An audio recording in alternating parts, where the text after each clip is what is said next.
అందరికీ నమస్తే. ఇక అరకిలో చేపలు, పచ్చి చేపలు చిన్నవి, ఒక 3 టమాటాలు, ఒక 2 ఉల్లిగడ్డలు కోసుకున్న, ఈ యొక్క చిన్న రేగి వండంత చింతపండు. ఇప్పుడు నూనె పొయ్యి మీద పెట్టుకున్నాండి.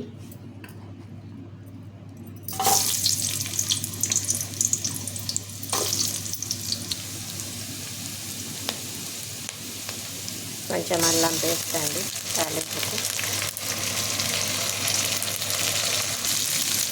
అల్లం కాలింది, టమాటాలు వేస్తాను.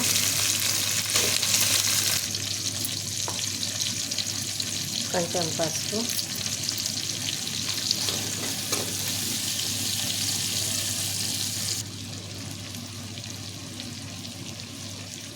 కొంచెం కారం అండి.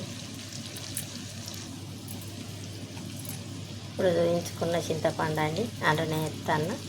కొంచెం వాటర్ వేస్తాను, టమాటా గుజ్జు ఉడికేటట్టు. ఇప్పుడు వేసిన టమాటా అంతా పేస్ట్ అయిందండి. ఇప్పుడు చేపలు ఎత్తైనరా,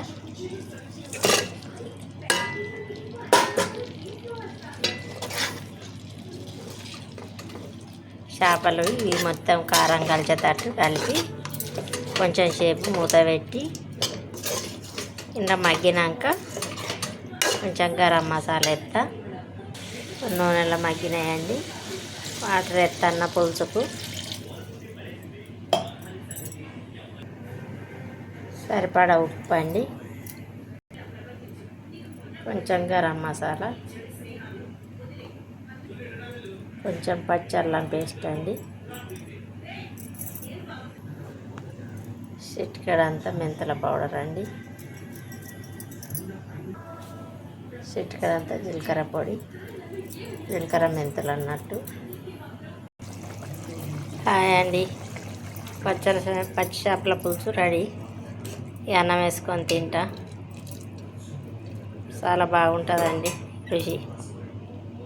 చేపల కూర నచ్చినట్టయితే లైక్ చేయండి, షేర్ చేయండి, సబ్స్క్రైబ్ చేయండి. బాయ్ అండి.